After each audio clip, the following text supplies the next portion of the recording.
Assalamualaikum warahmatullahi wabarakatuh. Rizki dari Allah. Caranya saya kerja. Kerja itu cara. Rizki itu dari Allah datangnya. Bukankah di zaman sekarang kita sering terpleset? Ini merupakan cerminan dari rapuhnya akhlak kita kepada Allah Subhanahu wa ta'ala. Karena usaha saya memang, karena saya peras keringat banting tulang, tentu.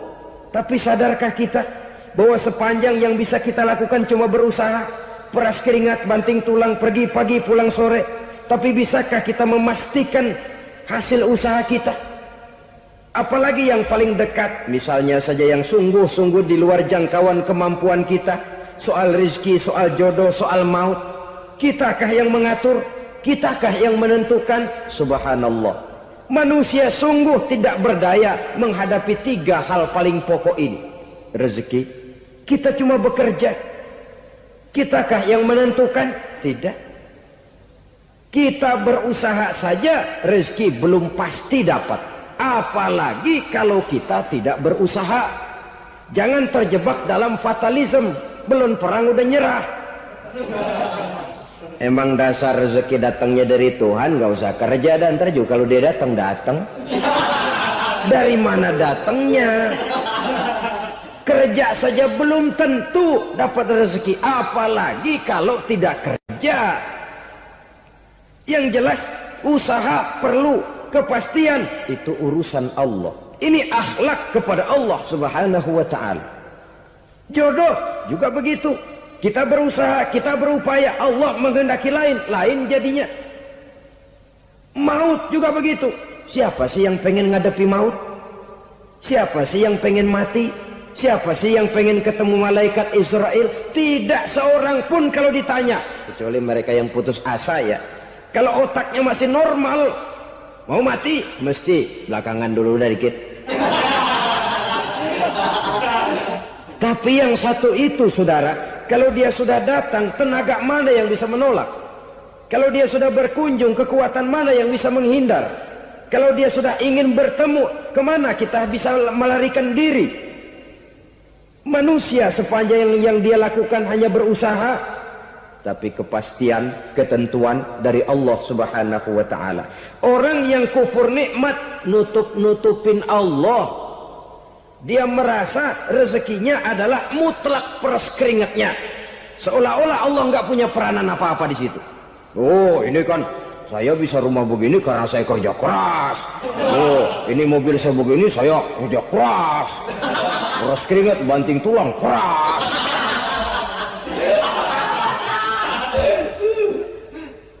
Saudara-saudara kaum muslimin rahimahkumullah. Jadi menutupi Allah. Akibatnya nanti kalau dia berhasil, Allah ketutupan. Kalau dia gagal, orang lain dicaci maki, dicari kambing hitam. Yang kambing hitam kan mahal. Karena orang sering cari-cari kambing hitam. Jarang orang mau jujur kalau bertemu kesulitan lalu mencari sebab pada dirinya sendiri. Yang paling enak ya nyalain orang.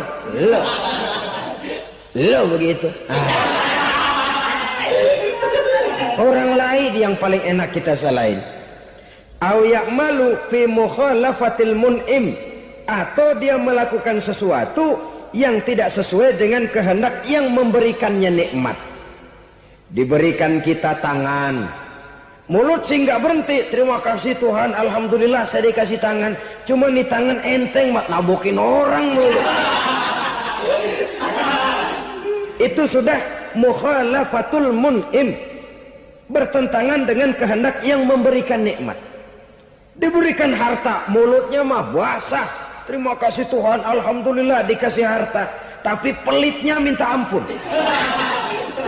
kikir koret medit.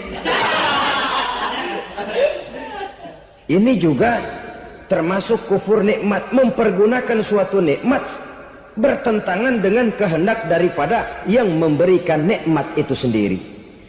Saudara-saudara kaum muslimin rahimakumullah. Oleh karenanya kufur iman memang lebih bahaya daripada kufur nikmat. Tapi jangan lupa, kufur nikmat bisa menyeret orang kepada kufur iman. Nah kalau Allah udah dialingin, Tuhan sudah dinomor duain, lama-lama kenapa dia tidak mendewakan dirinya sendiri, mendewakan pangkatnya, mendewa-dewakan otaknya, mendewa-dewakan kemampuannya? Pada awalnya dia memang cuma kufur nikmat, tapi lambat laun kalau ini tidak diobati, secara pasti orang akan mengarah kepada kufur iman. Bisa berbentuk syirik, bisa berbentuk nifak, bisa berbentuk riddah. Saudara-saudara, oleh karena itu menjaga akhlak kepada Allah mutlak penting. Sebab apa? Kita tidak berakhlak kepada manusia saja, kita dikucilkan dari pergaulan. Kalau kita tidak berakhlak kepada Allah, dikucilkan oleh Allah. Hadis qudsi menyatakan, man lam yashkur ala na'mai wa lam yasbir ala balai falyakhruj min tahtis samai falyatlub rabban siwaya.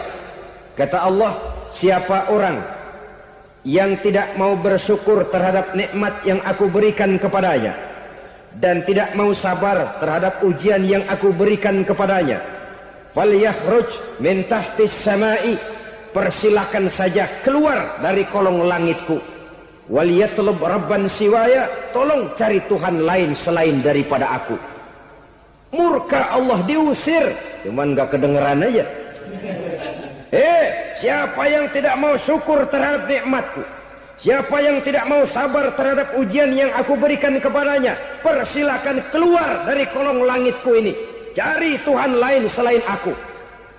Nah, langit Tuhan yang punya, Tuhan kita lawan, diusir dari kolong langit, mau pindah ke kolong mana?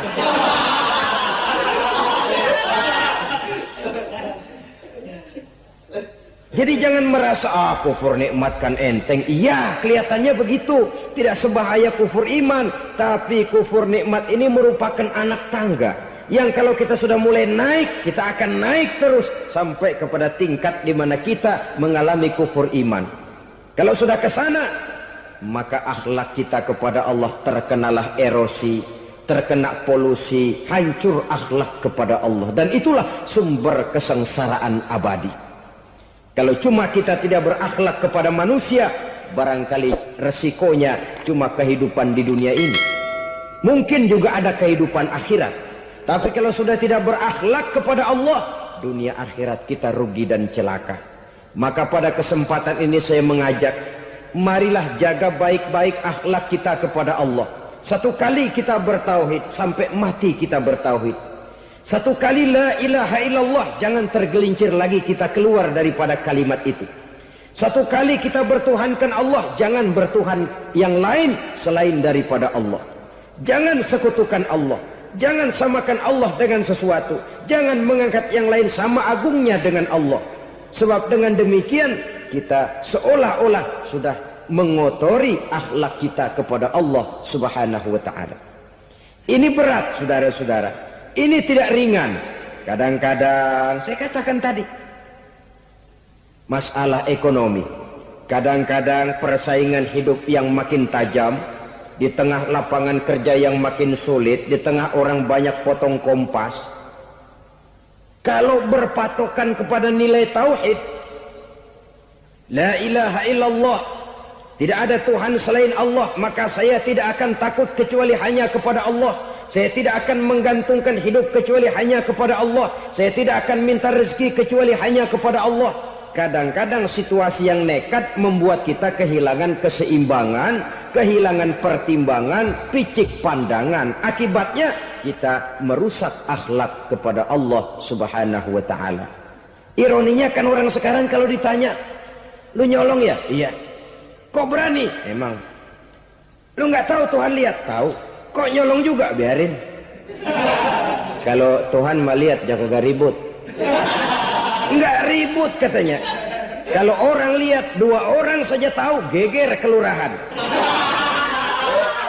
Ini kan sudah mendustai dirinya sendiri, sudah merusak akhlaknya kepada Allah Subhanahu wa ta'ala.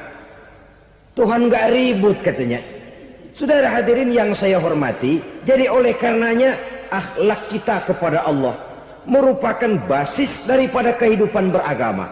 Kalau itu sudah mulai rapuh, mulai terkena erosi dan polusi, mulai rusak, dikhawatirkan nanti nilai ibadah kita kepada Allah juga akan turut ambruk karenanya. Saudara-saudara kaum muslimin rahimakumullah, tugas yang kedua memperbaiki akhlak manusia kepada sesama manusia. Kita tahu Islam sesuai dengan namanya adalah agama damai. Maka akhlak manusia kepada sesama manusia menempati porsi yang penting dalam kehidupan beragama. Bagaimana seorang muslim bergaul, bertata krama terhadap sesama manusia. Mari kita lihat lebih jauh persoalannya. Untuk memudahkan pembicaraan dari kacamata agama, kita kelompokkan saja manusia itu dalam dua. Pertama yang seiman dan yang kedua yang tidak seiman. Yang tidak seiman itu kita sebut saja kufur atau kafir. Nah, kepada yang kafir pun kita diajarkan untuk berakhlak. Apalagi kepada yang memang nyata-nyata seiman, sekeyakinan, seakidah. Kemanapun Islam datang, ke negara manapun ia masuk, ia tidak menaburkan kerusakan. Jadi tidak benar kalau orang pernah itu menggambarkan, saking sentimennya seorang orientalis pernah menggambarkan Nabi Muhammad di tangan kirinya Quran, di tangan kanannya pedang. Menggambarkan seolah-olah Islam dikembangkan dengan kekerasan. Sebenarnya tidak sama sekali. Kalaupun dalam sejarah perkembangan Islam pernah terjadi perang, maka perang dalam Islam sesungguhnya apabila kita amati sejarahnya bukan untuk memaksakan agama. Karena memang agama tidak bisa dipaksakan.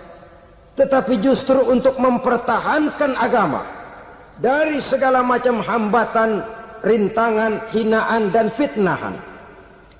Tapi kemanapun yang jelas Islam masuk, dia tidak pernah membuat kekacauan, kerusuhan ataupun penghancuran.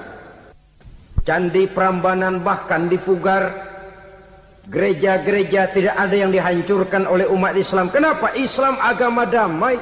Soal agama, soal lakum dinukum waliyadin. La ikraha fid din, qad tabayyana ar-rusdu minal ghayy. Tidak ada paksaan dalam beragama, sebab nyata yang benar dengan yang tidak benar. Belum pernah ada orang kafir masuk ke perkampungan orang Islam lalu dikejar-kejar, diteriakin kafir, kafir, sunatin.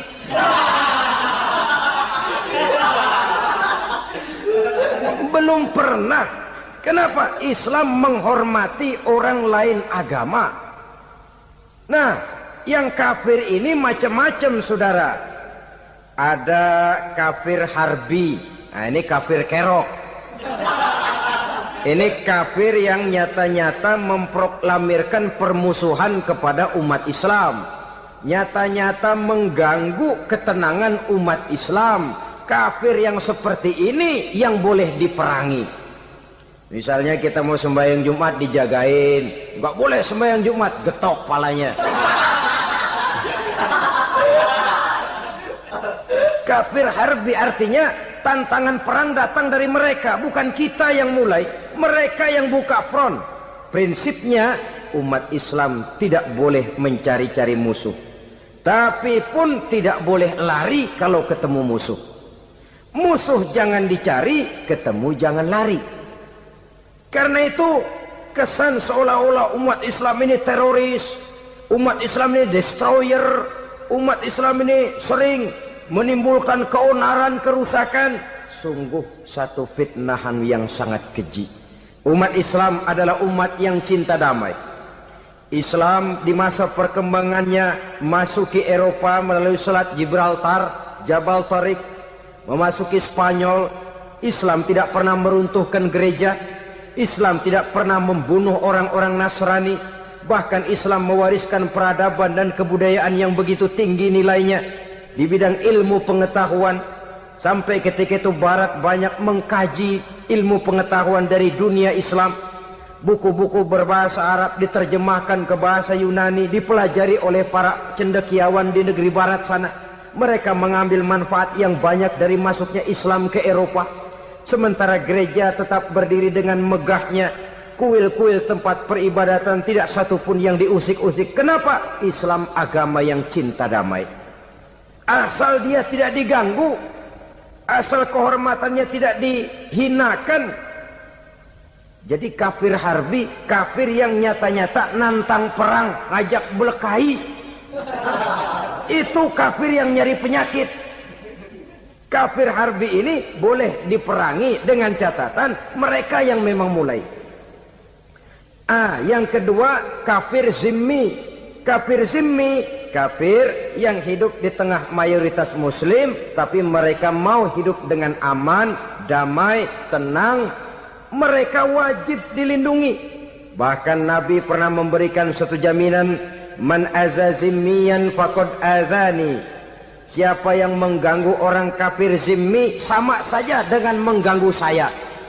Kehormatannya dijaga, harta bendanya dilindungi, anak istrinya pun dilindungi. Dan ini jadi kenyataan.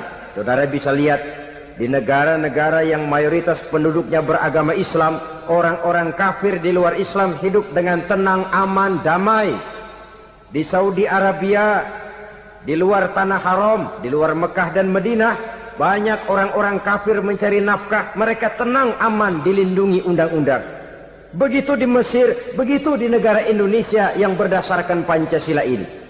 Kehidupan beragama menimbulkan gairah, rukun, tenang, aman, damai, sepanjang tidak saling ganggu, tidak saling usik, menghargai orang yang sudah beragama, tidak menjadikan penganut suatu agama sebagai sasaran dari dakwah agama lainnya. Saudara-saudara kaum muslimin rahimakumullah.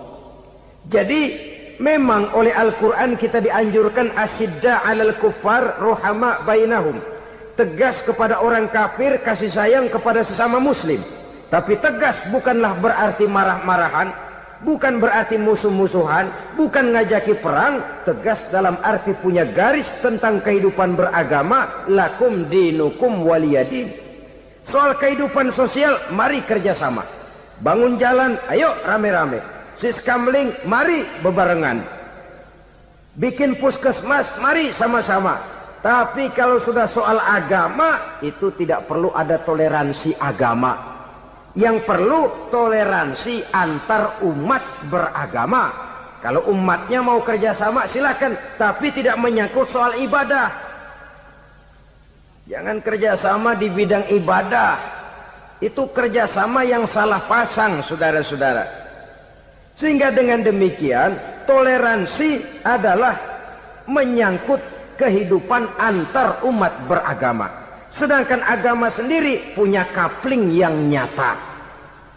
Sehingga dengan demikian tegas kepada orang kafir dalam arti kita punya satu kepribadian. Tidak ngambang. Enggak, lalu kalau ditanya orang, sebenarnya agama lu apa sih? Gua mah gimana musimnya aja. Agama pakai musim kayak rambutan.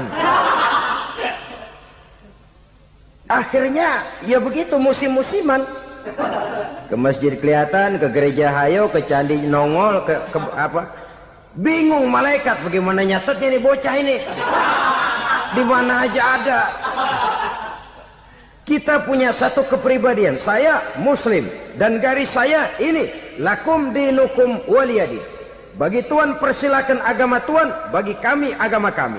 Kami hormati Tuhan, Tuhan hormat kepada kami. Tapi soal agama, kaplingnya jelas. Kerjasama, mari urusan muamalah, bidang sosial. Yuk kita siskamling sama-sama dengan orang lain agama. Mari jaga kerukunan, kesatuan, persatuan, kekompakan. Perbaiki jalan yang rusak, mari sama-sama. Mendandani jembatan yang runtuh, mari sama-sama. Tapi sembahyang, kaplingnya lain-lain. Sebab Nabi juga dulu pernah ditawarkan begitu loh sama kafir jahiliyah dulu, Quraisy itu. Sudah Muhammad, sekarang begini saja, kita join aja daripada marah-marahan. Hari ini saya oke menyembah Tuhanmu Allah, besok gantian kamu menyembah Tuhan kita Latta, Uzza, Manat dan Hubal. Turun, qul ya ayyuhal kafirun la a'budu ma ta'budun. Soal ibadah kaplingnya jelas, tidak boleh dicampur adukkan. Sebab kalau tidak, kita akan mulai kehilangan identitas diri. Dan disitulah krisis kehidupan keyakinan beragama dimulai, dari krisis identitas. Hujan gede kan mulainya gerimis dulu. Di mana-mana ya gerimis dulu. Gerimis makin lama makin gede. Kita akan mulai dengan kehilangan identitas diri.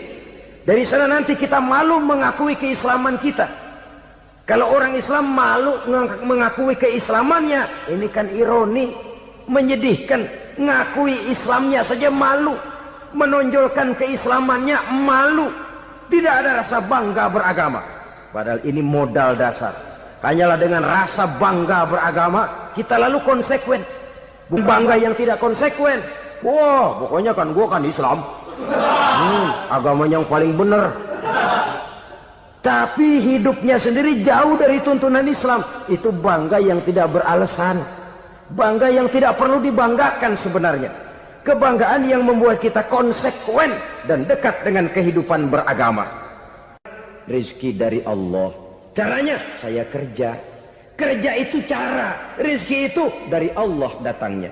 Bukankah di zaman sekarang kita sering terpeleset? Ini merupakan cerminan dari rapuhnya akhlak kita kepada Allah Subhanahu wa ta'ala. Karena usaha saya memang, karena saya peras keringat banting tulang, tentu. Tapi sadarkah kita bahwa sepanjang yang bisa kita lakukan cuma berusaha, peras keringat banting tulang, pergi pagi pulang sore. Tapi bisakah kita memastikan hasil usaha kita? Apalagi yang paling dekat, misalnya saja yang sungguh-sungguh di luar jangkauan kemampuan kita, soal rezeki, soal jodoh, soal maut. Kitakah yang mengatur? Kitakah yang menentukan? Subhanallah. Manusia sungguh tidak berdaya menghadapi 3 hal paling pokok ini. Rezeki, kita cuma bekerja. Kitakah yang menentukan? Tidak. Kita berusaha saja rezeki belum pasti dapat. Apalagi kalau kita tidak berusaha.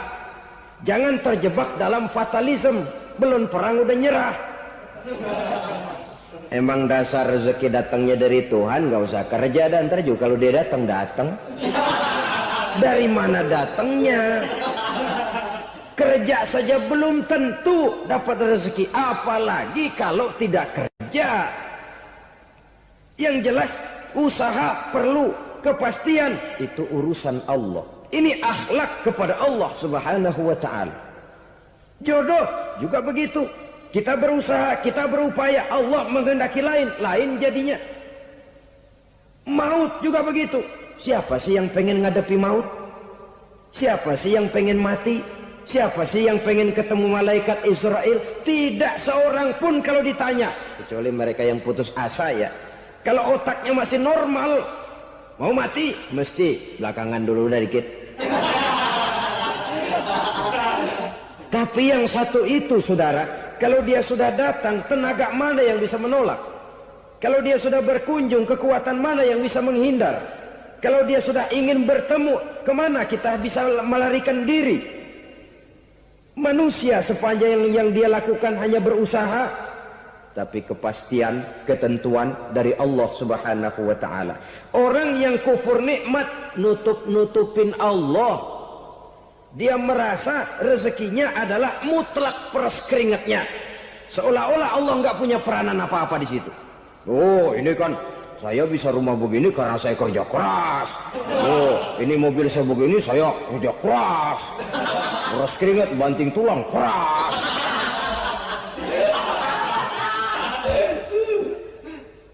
Saudara-saudara kaum muslimin rahimahkumullah. Jadi menutupi Allah.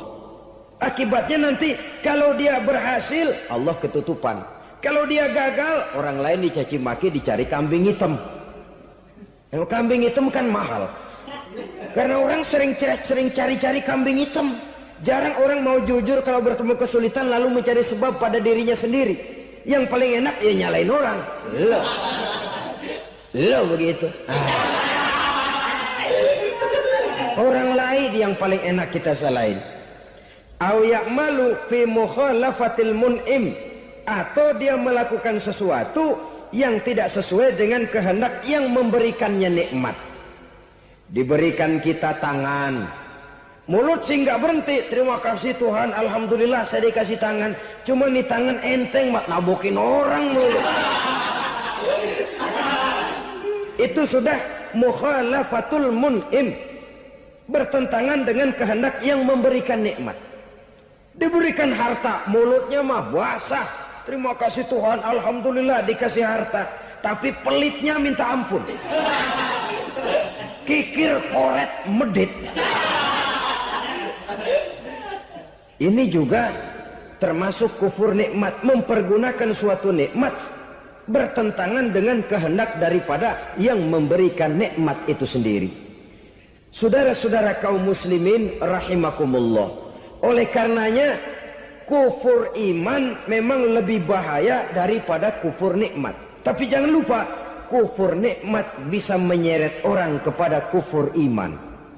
Nah kalau Allah udah dialingin, Tuhan sudah dinomor duain, lama-lama kenapa dia tidak mendewakan dirinya sendiri, mendewakan pangkatnya, mendewa-dewakan otaknya, mendewa-dewakan kemampuannya? Pada awalnya dia memang cuma kufur nikmat, tapi lambat laun kalau ini tidak diobati, secara pasti orang akan mengarah kepada kufur iman. Bisa berbentuk syirik, bisa berbentuk nifak, bisa berbentuk riddah. Saudara-saudara, oleh karena itu menjaga akhlak kepada Allah mutlak penting. Sebab apa? Kita tidak berakhlak kepada manusia saja, kita dikucilkan dari pergaulan. Kalau kita tidak berakhlak kepada Allah, dikucilkan oleh Allah. Hadis qudsi menyatakan, man lam yashkur ala na'mai wa lam yasbir ala balai falyakhruj min tahtis samai falyatlub rabban siwaya. Kata Allah, siapa orang yang tidak mau bersyukur terhadap nikmat yang aku berikan kepadanya dan tidak mau sabar terhadap ujian yang aku berikan kepadanya, falyakhruj min tahtis samai, persilakan saja keluar dari kolong langitku, waliyatlub rabban siwaya, tolong cari Tuhan lain selain daripada aku. Murka Allah, diusir, cuman gak kedengeran aja. Siapa yang tidak mau syukur terhadap nikmatku, siapa yang tidak mau sabar terhadap ujian yang aku berikan kepadanya, persilakan keluar dari kolong langitku ini, cari Tuhan lain selain aku. Nah, langit Tuhan yang punya, Tuhan kita lawan, diusir dari kolong langit, mau pindah ke kolong mana?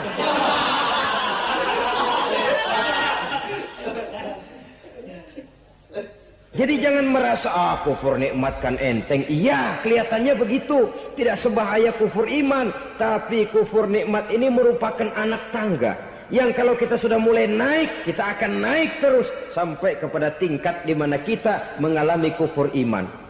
Kalau sudah ke sana, maka akhlak kita kepada Allah terkenalah erosi, terkena polusi, hancur akhlak kepada Allah, dan itulah sumber kesengsaraan abadi. Kalau cuma kita tidak berakhlak kepada manusia, barangkali resikonya cuma kehidupan di dunia ini.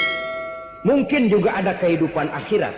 Tapi kalau sudah tidak berakhlak kepada Allah, dunia akhirat kita rugi dan celaka.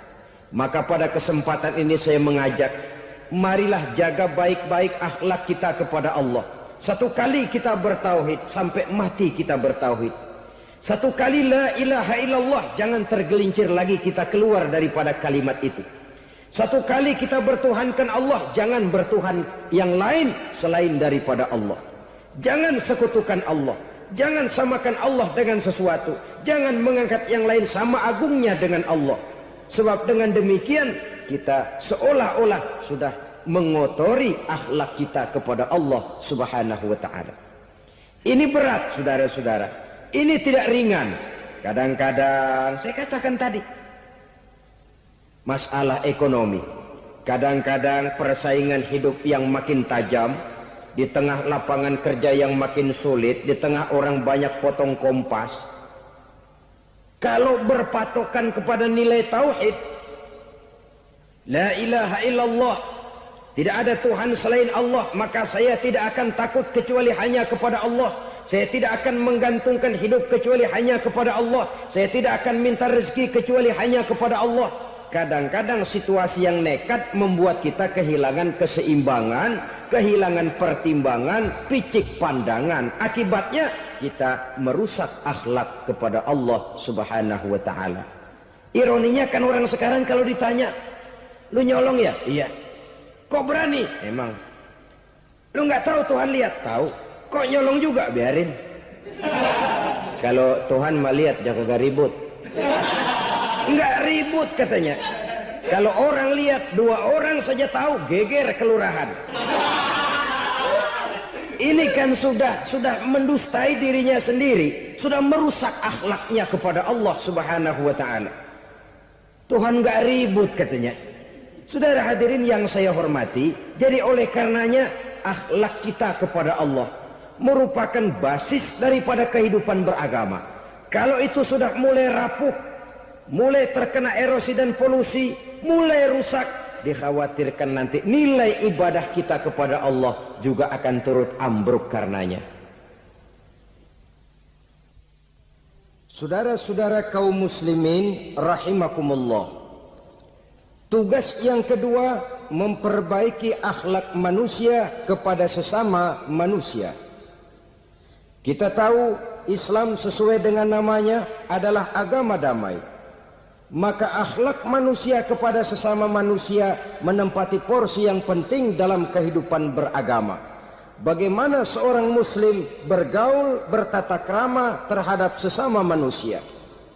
Mari kita lihat lebih jauh persoalannya. Untuk memudahkan pembicaraan dari kacamata agama, kita kelompokkan saja manusia itu dalam 2. Pertama yang seiman dan yang kedua yang tidak seiman.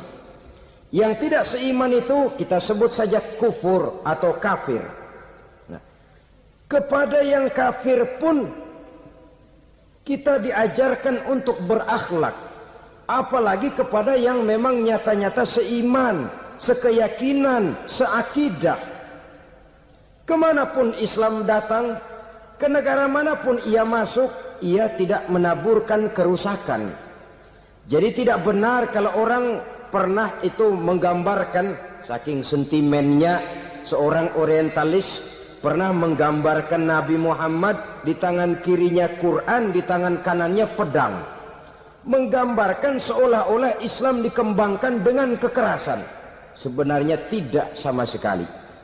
Kalaupun dalam sejarah perkembangan Islam pernah terjadi perang, maka perang dalam Islam sesungguhnya apabila kita amati sejarahnya bukan untuk memaksakan agama, karena memang agama tidak bisa dipaksakan, tetapi justru untuk mempertahankan agama dari segala macam hambatan, rintangan, hinaan dan fitnahan. Tapi kemanapun yang jelas Islam masuk, dia tidak pernah membuat kekacauan, kerusuhan ataupun penghancuran. Candi Prambanan bahkan dipugar, gereja-gereja tidak ada yang dihancurkan oleh umat Islam. Kenapa? Islam agama damai. Soal agama, soal lakum dinukum waliyadin, la ikraha fid din, qad tabayyana ar-rusdu minal ghayy. Tidak ada paksaan dalam beragama, sebab nyata yang benar dengan yang tidak benar. Belum pernah ada orang kafir masuk ke perkampungan orang Islam lalu dikejar-kejar, diteriakin kafir, kafir, sunatin.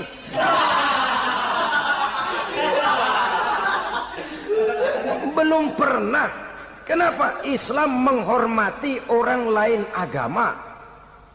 Nah, yang kafir ini macam-macam saudara.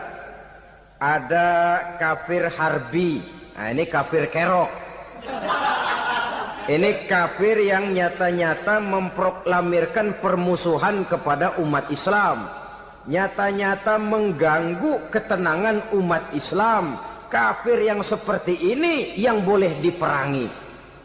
Misalnya kita mau sembahyang Jumat dijagain, nggak boleh sembahyang Jumat, getok palanya.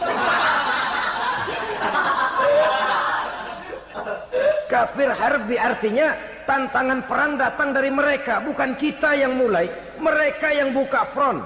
Prinsipnya umat Islam tidak boleh mencari-cari musuh, tapi pun tidak boleh lari kalau ketemu musuh. Musuh jangan dicari, ketemu jangan lari. Karena itu kesan seolah-olah umat Islam ini teroris, umat Islam ini destroyer, umat Islam ini sering menimbulkan keonaran, kerusakan. Sungguh satu fitnahan yang sangat keji. Umat Islam adalah umat yang cinta damai. Islam di masa perkembangannya masuki Eropa melalui Selat Gibraltar, Jabal Tariq, memasuki Spanyol. Islam tidak pernah meruntuhkan gereja. Islam tidak pernah membunuh orang-orang Nasrani. Bahkan Islam mewariskan peradaban dan kebudayaan yang begitu tinggi nilainya di bidang ilmu pengetahuan. Sampai ketika itu Barat banyak mengkaji ilmu pengetahuan dari dunia Islam. Buku-buku berbahasa Arab diterjemahkan ke bahasa Yunani, dipelajari oleh para cendekiawan di negeri Barat sana. Mereka mengambil manfaat yang banyak dari masuknya Islam ke Eropa. Sementara gereja tetap berdiri dengan megahnya. Kuil-kuil tempat peribadatan tidak satupun yang diusik-usik. Kenapa? Islam agama yang cinta damai. Asal dia tidak diganggu, asal kehormatannya tidak dihinakan. Jadi kafir harbi, kafir yang nyata-nyata nantang perang, ngajak berkelahi, itu kafir yang nyari penyakit. Kafir harbi ini boleh diperangi dengan catatan mereka yang memang mulai. Yang kedua, kafir zimmi. Kafir zimmi, kafir yang hidup di tengah mayoritas muslim, tapi mereka mau hidup dengan aman, damai, tenang. Mereka wajib dilindungi. Bahkan Nabi pernah memberikan satu jaminan, man aza zimmiyan faqad azani. Siapa yang mengganggu orang kafir zimmi sama saja dengan mengganggu saya. Kehormatannya dijaga, harta bendanya dilindungi, anak istrinya pun dilindungi. Dan ini jadi kenyataan. Saudara bisa lihat di negara-negara yang mayoritas penduduknya beragama Islam, orang-orang kafir di luar Islam hidup dengan tenang, aman, damai. Di Saudi Arabia, di luar tanah haram, di luar Mekah dan Madinah, banyak orang-orang kafir mencari nafkah. Mereka tenang, aman, dilindungi undang-undang. Begitu di Mesir, begitu di negara Indonesia yang berdasarkan Pancasila ini. Kehidupan beragama menimbulkan gairah, rukun, tenang, aman, damai, sepanjang tidak saling ganggu, tidak saling usik, menghargai orang yang sudah beragama, tidak menjadikan penganut suatu agama sebagai sasaran dari dakwah agama lainnya. Saudara-saudara kaum muslimin rahimakumullah. Jadi memang oleh Al-Quran kita dianjurkan asyidda 'alal kuffar ruhama bainahum. Tegas kepada orang kafir, kasih sayang kepada sesama muslim. Tapi tegas bukanlah berarti marah-marahan, bukan berarti musuh-musuhan, bukan ngajaki perang. Tegas dalam arti punya garis tentang kehidupan beragama, lakum dinukum waliyadin. Soal kehidupan sosial, mari kerjasama. Bangun jalan, ayo rame-rame. Siskamling, mari bebarengan. Bikin puskesmas, mari sama-sama. Tapi kalau sudah soal agama, itu tidak perlu ada toleransi agama. Yang perlu toleransi antar umat beragama. Kalau umatnya mau kerjasama silakan, tapi tidak menyangkut soal ibadah. Jangan kerjasama di bidang ibadah. Itu kerjasama yang salah pasang, saudara-saudara.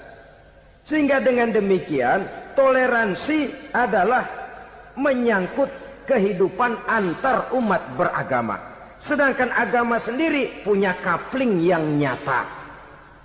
Sehingga dengan demikian, tegas kepada orang kafir dalam arti kita punya satu kepribadian.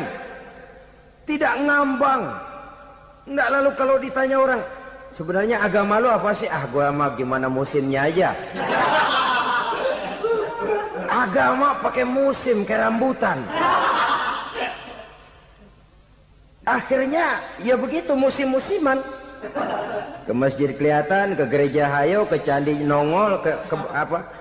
Bingung malaikat bagaimana nyatetnya nih bocah ini. Di mana aja ada.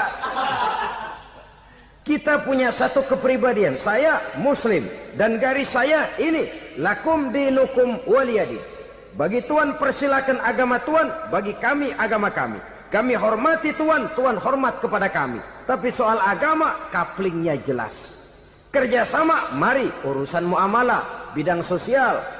Yuk kita siskamling sama-sama dengan orang lain agama. Mari jaga kerukunan, kesatuan, persatuan, kekompakan.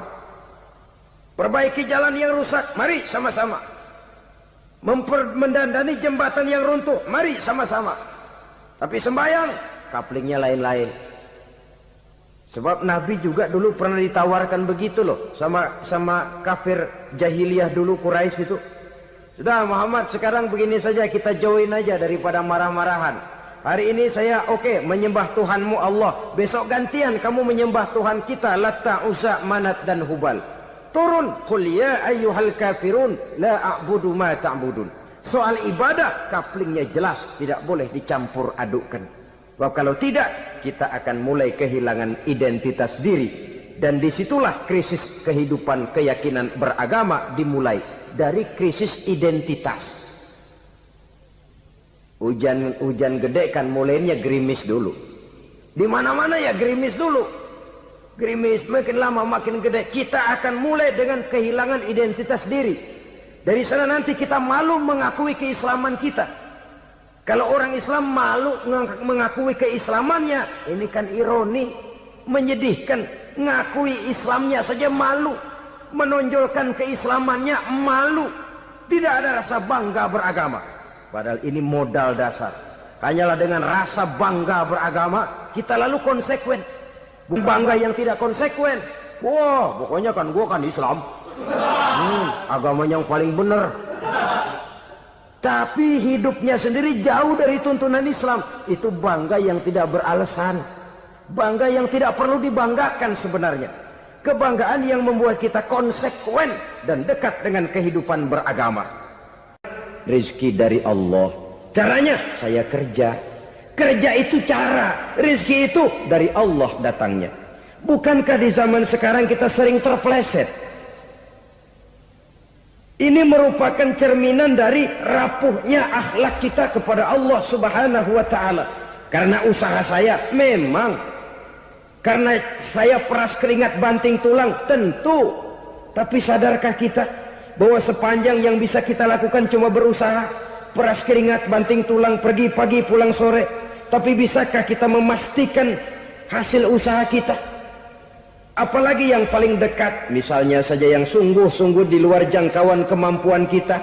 Soal rezeki, soal jodoh, soal maut. Kitakah yang mengatur? Kitakah yang menentukan? Subhanallah. Manusia sungguh tidak berdaya menghadapi 3 hal paling pokok ini. Rezeki, kita cuma bekerja. Kitakah yang menentukan? Tidak. Kita berusaha saja, rezeki belum pasti dapat. Apalagi kalau kita tidak berusaha. Jangan terjebak dalam fatalisme. Belum perang udah nyerah. Emang dasar rezeki datangnya dari Tuhan, gak usah kerja dan ntar juga kalau dia datang.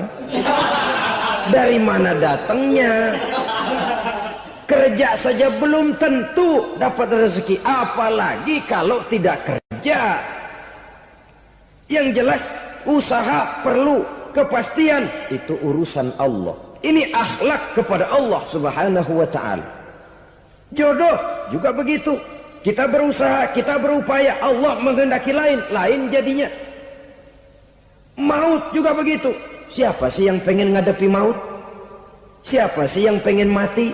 Siapa sih yang pengen ketemu malaikat Israel? Tidak seorang pun kalau ditanya. Kecuali mereka yang putus asa ya.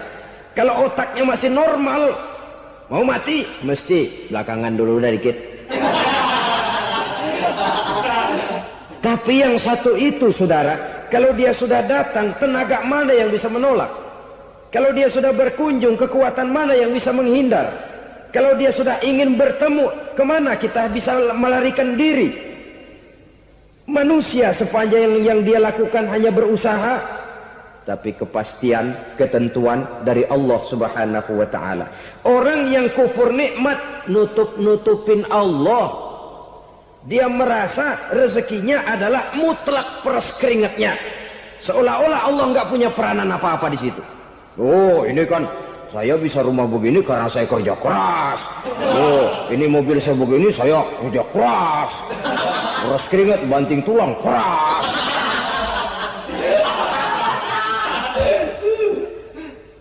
Saudara-saudara kaum muslimin rahimahkumullah. Jadi menutup-nutupi Allah. Akibatnya nanti kalau dia berhasil, Allah ketutupan. Kalau dia gagal, orang lain dicaci maki, dicari kambing hitam. Yang kambing hitam kan mahal. Karena orang sering cari-cari kambing hitam. Jarang orang mau jujur kalau bertemu kesulitan lalu mencari sebab pada dirinya sendiri. Yang paling enak ya nyalain orang. Lo begitu. Orang lain yang paling enak kita salahin. Au ya'malu fi mukhalafatil mun'im, atau dia melakukan sesuatu yang tidak sesuai dengan kehendak yang memberikannya nikmat. Diberikan kita tangan, mulut sih nggak berhenti. Terima kasih Tuhan, alhamdulillah saya dikasih tangan. Cuma nih tangan enteng mat nabokin orang mulut. Itu sudah mukhalafatul mun'im, bertentangan dengan kehendak yang memberikan nikmat. Diberikan harta, mulutnya mah basah. Terima kasih Tuhan, alhamdulillah dikasih harta. Tapi pelitnya minta ampun. Kikir, koret, medit. Ini juga termasuk kufur nikmat. Mempergunakan suatu nikmat bertentangan dengan kehendak daripada yang memberikan nikmat itu sendiri. Saudara-saudara kaum muslimin rahimakumullah. Oleh karenanya kufur iman memang lebih bahaya daripada kufur nikmat. Tapi jangan lupa, kufur nikmat bisa menyeret orang kepada kufur iman. Nah kalau Allah udah dialingin, Tuhan sudah dinomor duain, lama-lama kenapa dia tidak mendewakan dirinya sendiri? Mendewakan pangkatnya, mendewa-dewakan otaknya, mendewa-dewakan kemampuannya. Pada awalnya dia memang cuma kufur nikmat, tapi lambat laun kalau ini tidak diobati secara pasti orang akan mengarah kepada kufur iman. Bisa berbentuk syirik, bisa berbentuk nifak, bisa berbentuk riddah. Saudara-saudara, oleh karena itu menjaga akhlak kepada Allah mutlak penting. Sebab apa? Kita tidak berakhlak kepada manusia saja, kita dikucilkan dari pergaulan. Kalau kita tidak berakhlak kepada Allah, dikucilkan oleh Allah. Hadis qudsi menyatakan, man lam yashkur ala na'ma'i wa lam yasbir ala bala'i falyakhruj min tahtis sama'i falyatlub rabban siwaya. Kata Allah, siapa orang yang tidak mau bersyukur terhadap nikmat yang aku berikan kepadanya dan tidak mau sabar terhadap ujian yang aku berikan kepadanya, falyakhruj min tahtis sama'i, persilakan saja keluar dari kolong langitku, waliyatlub rabban siwaya, tolong cari Tuhan lain selain daripada aku. Murka Allah, diusir, cuman gak kedengeran aja. Siapa yang tidak mau syukur terhadap nikmatku, siapa yang tidak mau sabar terhadap ujian yang aku berikan kepadanya, persilakan keluar dari kolong langitku ini, cari Tuhan lain selain aku. Nah, langit Tuhan yang punya, Tuhan kita lawan, diusir dari kolong langit, mau pindah ke kolong mana?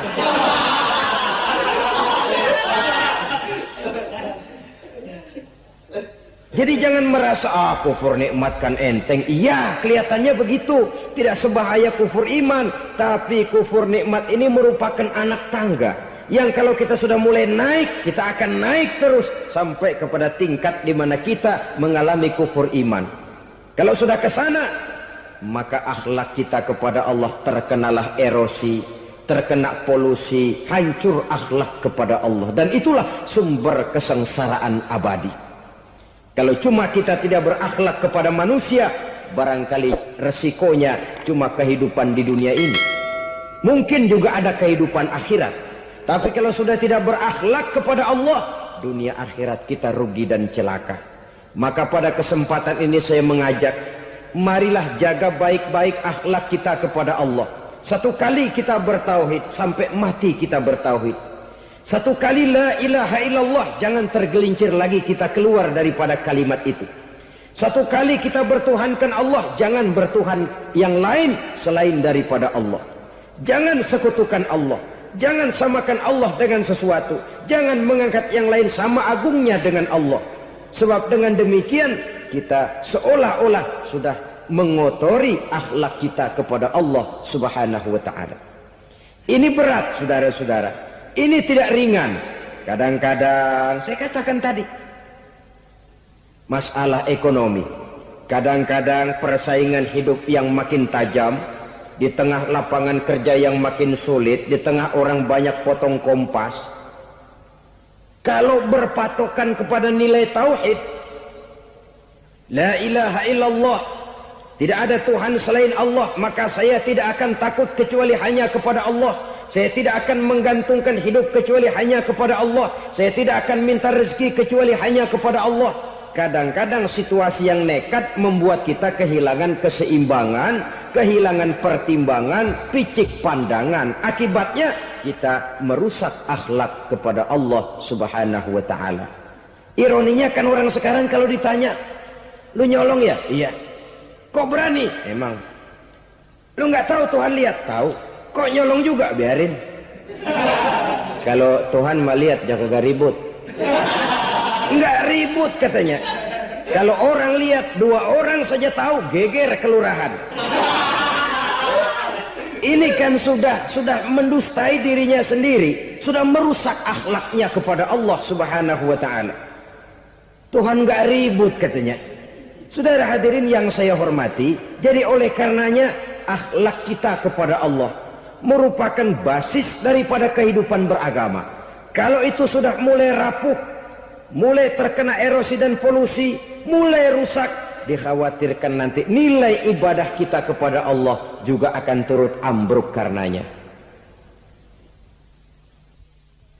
Saudara-saudara kaum muslimin rahimakumullah, tugas yang kedua memperbaiki akhlak manusia kepada sesama manusia. Kita tahu Islam sesuai dengan namanya adalah agama damai. Maka akhlak manusia kepada sesama manusia menempati porsi yang penting dalam kehidupan beragama. Bagaimana seorang muslim bergaul, bertata krama terhadap sesama manusia. Mari kita lihat lebih jauh persoalannya. Untuk memudahkan pembicaraan dari kacamata agama, kita kelompokkan saja manusia itu dalam 2. Pertama yang seiman dan yang kedua yang tidak seiman. Yang tidak seiman itu kita sebut saja kufur atau kafir. Nah, kepada yang kafir pun kita diajarkan untuk berakhlak. Apalagi kepada yang memang nyata-nyata seiman, sekeyakinan, seakidah. Kemanapun Islam datang, ke negara manapun ia masuk, ia tidak menaburkan kerusakan. Jadi tidak benar kalau orang pernah itu menggambarkan, saking sentimennya seorang orientalis pernah menggambarkan Nabi Muhammad di tangan kirinya Quran, di tangan kanannya pedang. Menggambarkan seolah-olah Islam dikembangkan dengan kekerasan. Sebenarnya tidak sama sekali. Kalaupun dalam sejarah perkembangan Islam pernah terjadi perang, maka perang dalam Islam sesungguhnya apabila kita amati sejarahnya bukan untuk memaksakan agama, karena memang agama tidak bisa dipaksakan, tetapi justru untuk mempertahankan agama dari segala macam hambatan, rintangan, hinaan dan fitnahan. Tapi kemanapun yang jelas Islam masuk, dia tidak pernah membuat kekacauan, kerusuhan ataupun penghancuran. Candi Prambanan bahkan dipugar, gereja-gereja tidak ada yang dihancurkan oleh umat Islam. Kenapa? Islam agama damai. Soal agama, soal lakum dinukum waliyadin, la ikraha fid din, qad tabayyana ar-rusdu minal ghayy. Tidak ada paksaan dalam beragama, sebab nyata yang benar dengan yang tidak benar. Belum pernah ada orang kafir masuk ke perkampungan orang Islam lalu dikejar-kejar, diteriakin kafir, kafir, sunatin.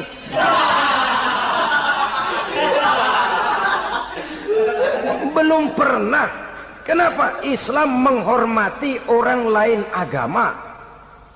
Nah, yang kafir ini macam-macam saudara. Ada kafir harbi. Nah, ini kafir kerok. Ini kafir yang nyata-nyata memproklamirkan permusuhan kepada umat Islam. Nyata-nyata mengganggu ketenangan umat Islam.